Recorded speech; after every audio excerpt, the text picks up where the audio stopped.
Hello everyone, how are you? I hope so. You all are safe and sound. Let's continue our previous topic, accounting treatment of accumulated profit and losses in case of retirement or death of a partner.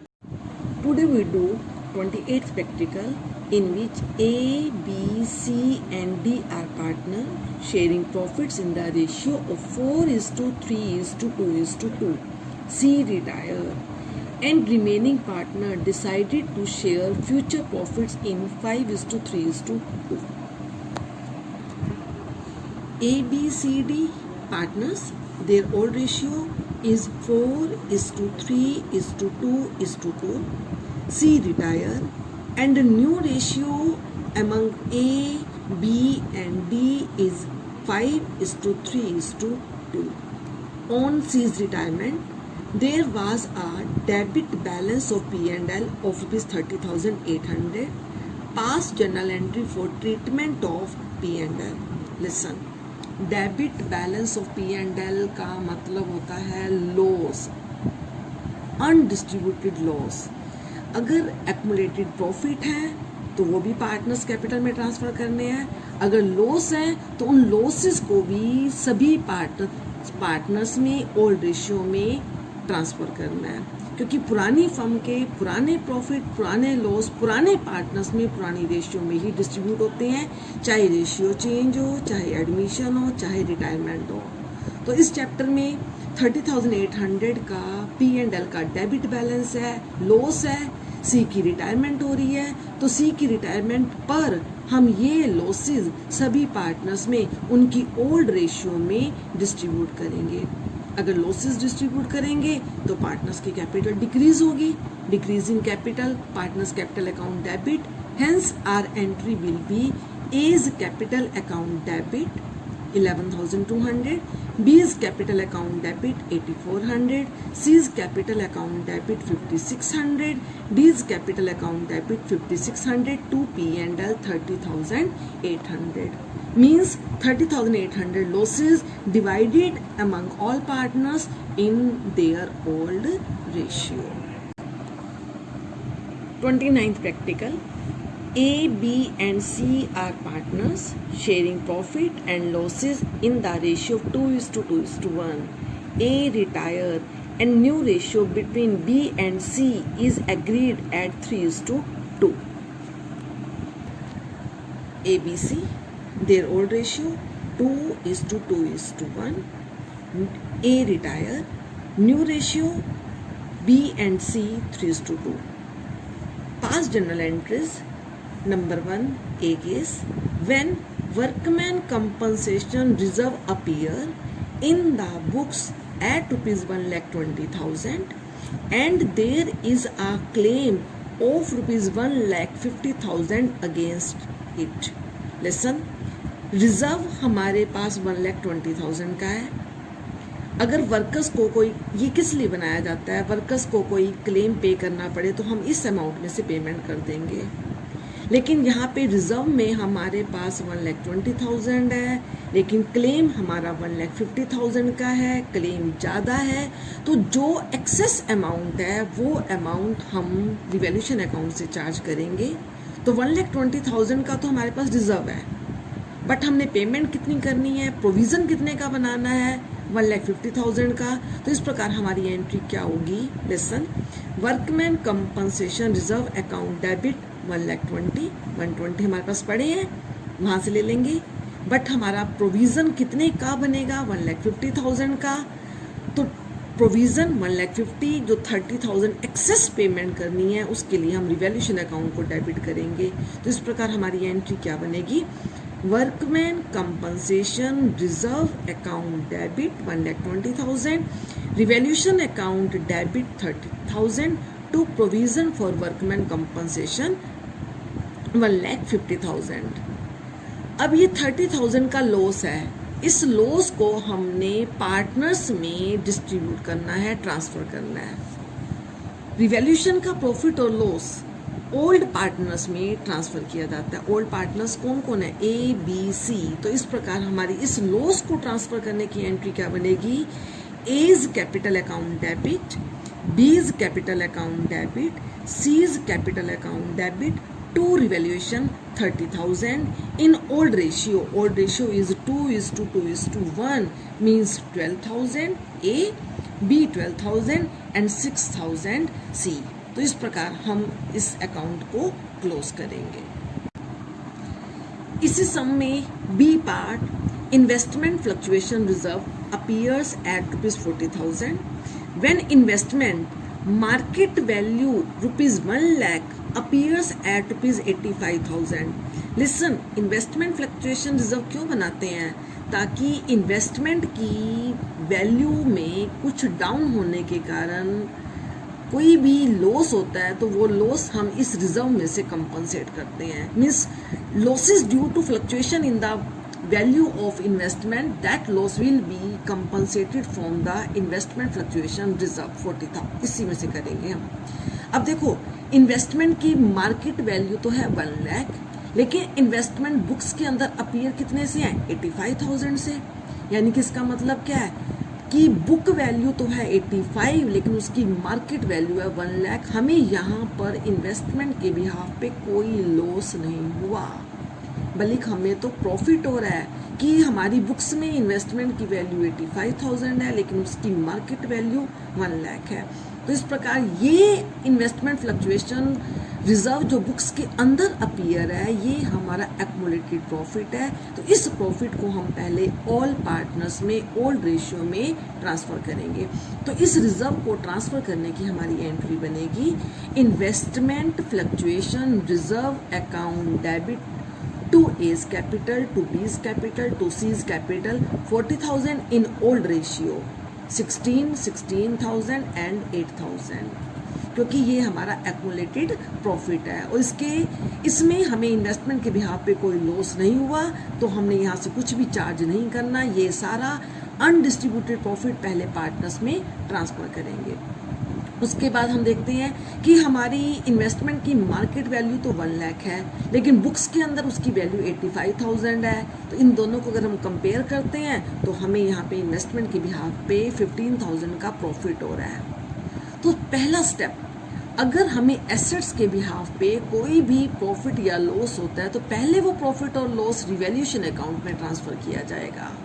तो यहाँ पे 15,000 का हमें profit है तो पहले हम इस प्रॉफिट को रिवैल्यूएशन अकाउंट में ट्रांसफर करेंगे।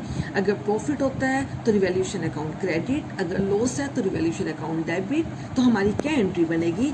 सेकंड नंबर पे entry investment account debit to revaluation 15,000।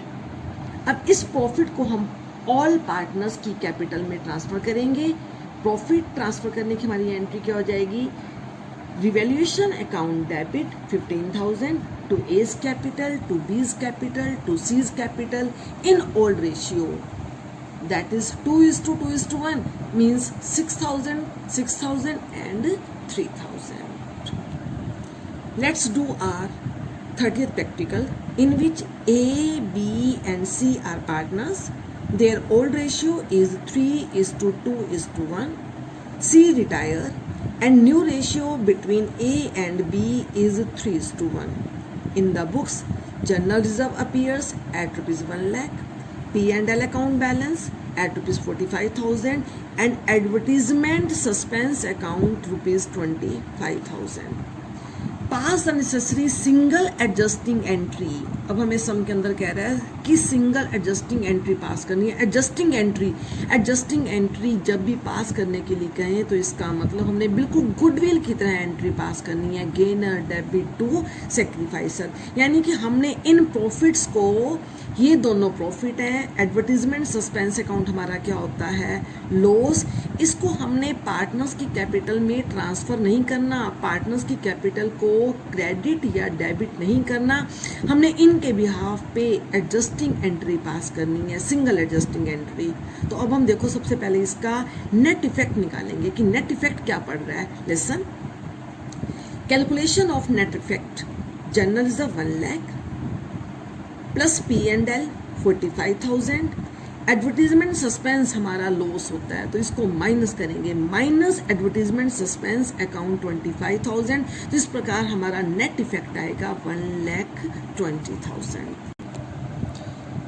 if we have to pass adjusting entry, then we have to calculate gaining or sacrifice ratio. यानी कि हमने डिस्ट्रीब्यूट नहीं करना, बिल्कुल गुडविल की तरह एंट्री पास करनी है. गुडविल की एंट्री क्या होती है? गेनर, डेबिट और सैक्रिफाइसर. तो यहाँ पे सबसे पहले हमने क्या निकालना है कि क्या गेनिंग है, क्या सैक्रिफाइस है. तो गेनिंग रेशियो का फॉर्मूला लगाएंगे. Gaining ratio is equal to new ratio minus old ratio. A is new ratio 3/4, old ratio 3/6, hence 9 minus 6/12 is equal to 3/12. तो A ने गेन किया है 3/12 से. B is new ratio 1/4, old ratio 2/6 और इसका answer minus में आ रहा है.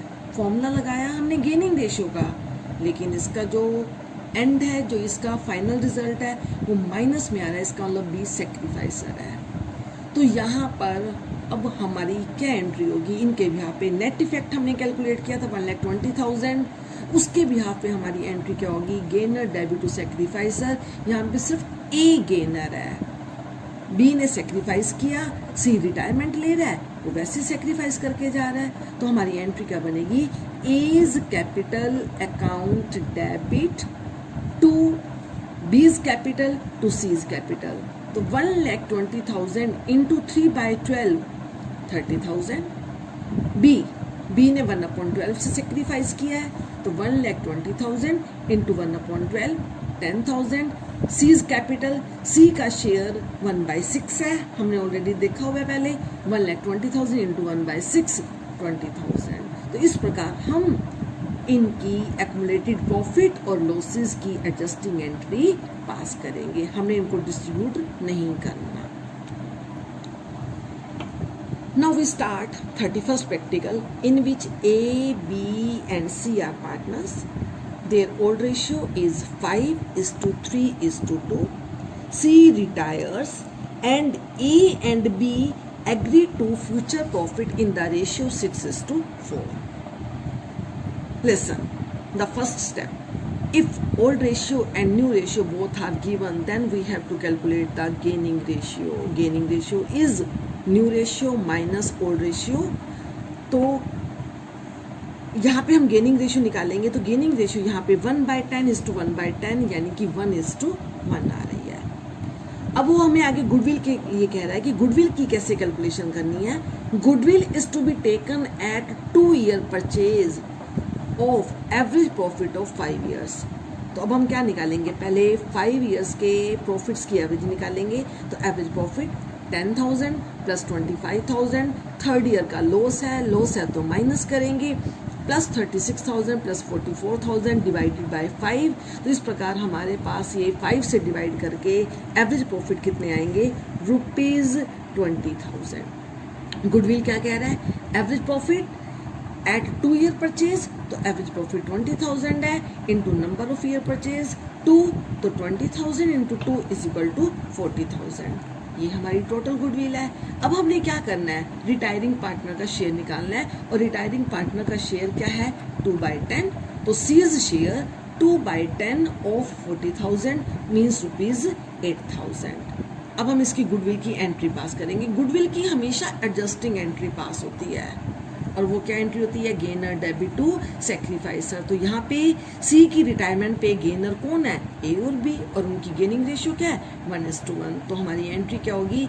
As capital debit, B's capital debit to C's capital. C को कितने मिलने हैं? 8,000. और कौन देंगे? ए और बी. किस रेशियो में? गेनिंग रेशियो में. और उनकी गेनिंग रेशियो क्या है? 1:1. तो इस प्रकार हमारे अमाउंट्स क्या निकलेंगे? 4,000 and 4,000. At the date of C's retirement, following balance appeared in the books of firm. General reserve 1,20,000, P&L debit 30,000 and C's capital ₹2 lakh. अब इन्होंने हमें कुछ भी नहीं कहा कि एडजस्टिंग एंट्री पास करनी है या नहीं. अगर कुछ ना कह रखा हो तो प्रॉफिट्स और लॉसेस को पार्टनर्स कैपिटल में ही ट्रांसफर करते हैं. तो जनरल रिजर्व प्रॉफिट है, इसको हम ओल्ड पार्टनर्स में ओल्ड रेशियो में डिस्ट्रीब्यूट कर देंगे. तो इसको डिस्ट्रीब्यूट करने की एंट्री क्या हो जाएगी? General reserve account debit to A's capital to B's capital to C's capital 1,20,000. किस रेशियो में? ओल्ड रेशियो में. उसके बाद P&L का डेबिट बैलेंस है, डेबिट बैलेंस और P&L का मतलब लॉस, तो लॉस को भी हम पार्टनर्स कैपिटल में ही ट्रांसफर करेंगे और पार्टनर्स की कैपिटल को क्या करेंगे, डेबिट करेंगे। तो हमारी एंट्री क्या हो जाएगी, A's capital debit, B's capital debit, C's capital debit to P&L 30,000, old ratio में 15,000, 9,000, 6,000। अब इसके बाद अब उन्होंने क्या कहा है कि C's कैपिटल अकाउंट ये भी क्लोज करना है। लिसन, पहले हम C's कैपिटल अकाउंट बनाएंगे, देखेंगे कि C का टोटल अमाउंट क्या ड्यू बनता है। अगर हमें सम के अंदर रिटायरिंग पार्टनर की पेमेंट के बारे में कह रखा हो तो उसको पेमेंट करते हैं, अगर कुछ ना कह रखा हो तो रिटायरिंग पार्टनर का ड्यू अमाउंट उसके लोन अकाउंट में ट्रांसफ़र किया जाता है। लेकिन उसके लिए सबसे पहले हमें C's कैपिटल अकाउंट बनाना पड़ेगा। लेसन, सबसे पहले हमने क्या लिखना है, बैलेंस। तो 2 लाख C की कैपिटल का बैलेंस गिवन है, 2 लाख बाय बैलेंस BD। उसके बाद हम गुडविल की एंट्री पास करेंगे। तो C 8,000 से क्रेडिट हुआ था, जो हम प्रीवियसली पढ़ चुके हैं इसी सम के अंदर। हमारी एंट्री क्या थी, A debit B debit to C 8,000, A और B कितने से डेबिट है, 4 से। तो C को 8,000 रिसीव हुए हैं, लेकिन गिवर कौन है, रीजन कौन है, A और B। तो हमारी क्या एंट्री बनेगी, bye A's capital by B's capital 4,000, ये दोनों गुडविल की हैं। उसके बाद जनरल रिजर्व C के शेयर में कितना है, 24,000 बाय जनरल रिजर्व। उसके बाद P&L का लॉस के कारण पार्टनर्स की कैपिटल डिक्रीज होती है, decrease in capital account debit. तो इसको हम कहाँ लिखेंगे, C's कैपिटल अकाउंट की डेबिट साइड 6,000, और डेबिट होने का रीजन क्या है, टू P&L। उसके बाद अब हम इसका बैलेंस निकालेंगे। अगर रिटायरिंग पार्टनर या डाइड पार्टनर की पेमेंट के बारे में कुछ ना कह रखा हो तो बैलेंस अमाउंट उसके लोन अकाउंट में ट्रांसफ़र किया जाता है। तो 2,32,000 माइनस 6,000, 2,26,000, ये कहाँ ट्रांसफ़र होगा, टू C's लोन में। अब हम इसकी एंट्री करेंगे, क्योंकि कैपिटल अकाउंट तो क्लोज करना है। तो हमारी ये एंट्री हो जाएगी, C's capital account debit to C's loan account 2,26,000।